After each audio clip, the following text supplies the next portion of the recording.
What risks does ISO 22301 protect you from, and you have no idea? Hello, my name is Ethan West, and in today's video, we're going to talk about tools for identifying risks to which your business is exposed and perhaps you haven't thought about.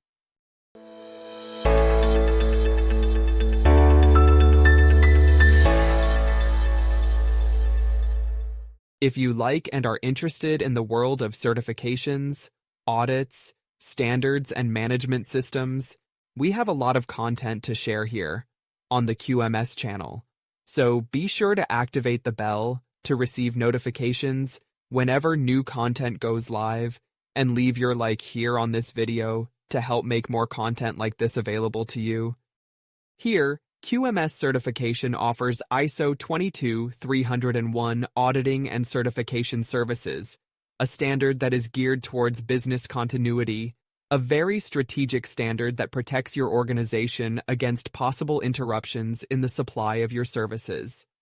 This standard, as you can understand, is closely related to business strategy, and its aim is for the organization to be able to identify what its critical processes are and which operations are most vital to the continued delivery of value to its customers, to its business partners, ensuring that any risks to which it is exposed are being addressed, and being able to identify what impacts a disaster or threat might have.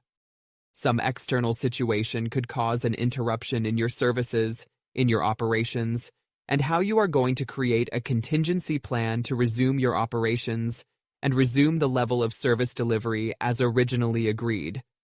This management system is widely adopted by organizations that need to guarantee the continuity and safety of the resumption of delivery to their customers, the delivery of their services to their customers, and in addition to natural risks, natural disasters, or even information technology failures related to operations, there are other risks and other impacts that often may not have been mapped by your organization in your risk management or even in your risk management.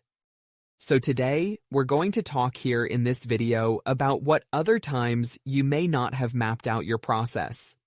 One issue that prompted the development of a business continuity standard relates to supply chain disruption. It happens in situations of major disasters, as occurred, for example, on September 11th, or even in situations such as the pandemic of the 19 critical interruptions in the supply chain, which generate very relevant, very important impacts on a diversity of ranges of stakeholders that are related to the organizations at a closer level, the closest core, but also links further along the chain. So I think most of you will remember the difficulties that the automobile industry went through during the pandemic of living with the lack of electronic equipment and electronic components. So, the interruption of a manufacturing service had an impact all over the world in terms of car deliveries, motorcycle deliveries, and various other electronic products.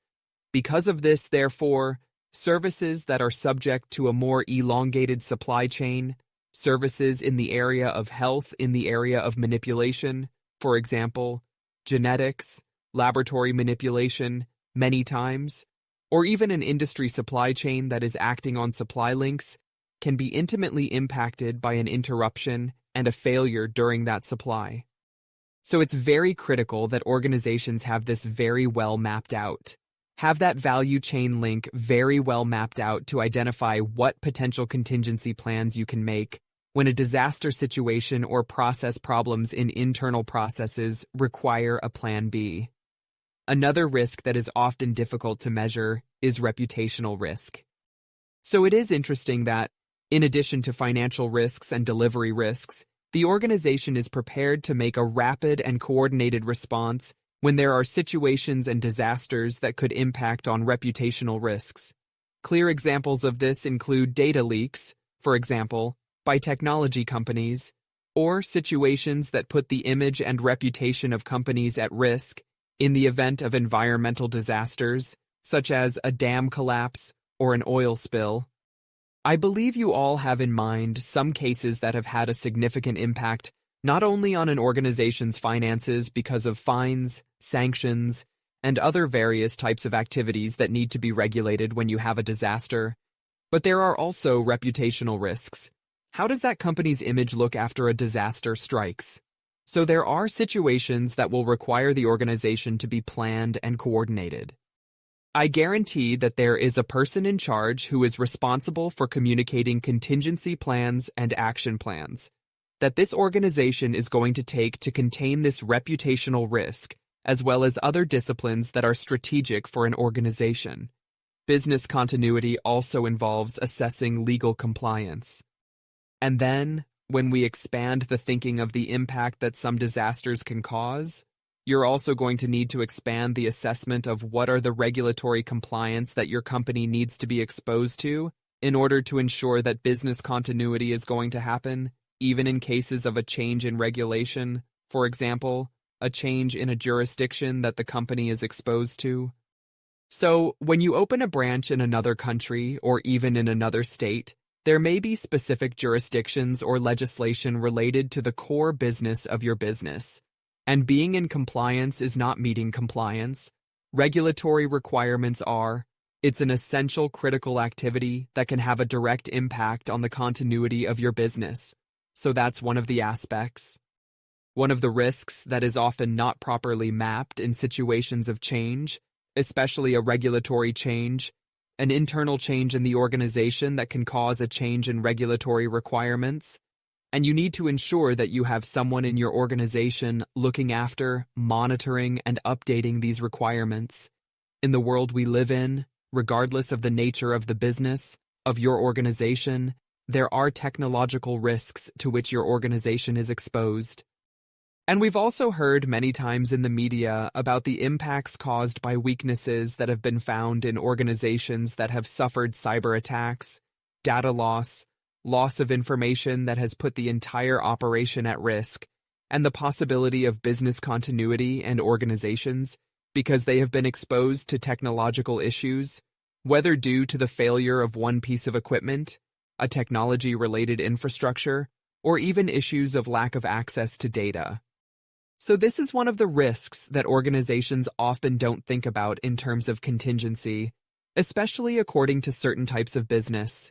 If you simply work in an office situation, or if your organization doesn't have a technology environment, this is often a risk that goes unnoticed, but it's essential, very important for any type of business today, and other related aspects that often go unnoticed in companies that are already up and running are related to infrastructure issues. But a new company faces more of these challenges, which can also jeopardize the sustainability and deliverability of its services. So, a company that is setting itself up needs to ensure that at the start of operations, depending on the demand that occurs, there are peaks in demand in its operations. Seasonal peaks in demand can occur in hospitals, for example, or in companies related to the agricultural market. You need to make sure that at a peak moment, you're going to have enough supply, whether it's water or equipment or supplies or people. So it's always important to look at the infrastructure and the resources you have available to ensure that at the time of seasonality, this demand can be met and you'll have enough resources to continue the business of your operation. And finally, we can't stop talking about risks internal to the organization. Often, many of the risks we dealt with earlier are related to threats or disasters, external situations, but internal risks also exist, and you may already be starting to think of some internal weaknesses in your organization that could be addressed by contingency plans. We always need to make sure that we think about the possibilities of fraud, the possibilities of internal processes failing, or even the lack of a critical employee, from 1 hour to the next. And these issues need to be addressed, they also need to be mapped, and there needs to be an assessment of what the impact is, what the scope is, that the lack of an employee, for example, can cause, or even one or more issues related to fraud in processes can impact within your organization. And, together with that, think about what your action plan is going to be, who is going to be in charge, who is going to be responsible for dealing with it, who are the people who are going to be activated, how much time these people have to come up with an action, and how these actions are going to be planned and implemented. So it's always important to ensure that people internally are very well trained, oriented, and that it's clear to everyone how to act in risk situations, in threat situations, in disaster situations, so that everyone is as trained as possible for a situation like this, being able to recover and reorganize internally, returning to standard operating activities, normally in the shortest possible time, avoiding and minimizing as much as possible reputational, financial, security, and internal process, impacts, and risks. So, these are some of the objectives and an overview of what business continuity can do for your business, for your company's strategy. And if you have any questions or would like to know more about this standard, we have our chat channel here. Leave us a comment and we can go into a little more detail on this subject. See you next time.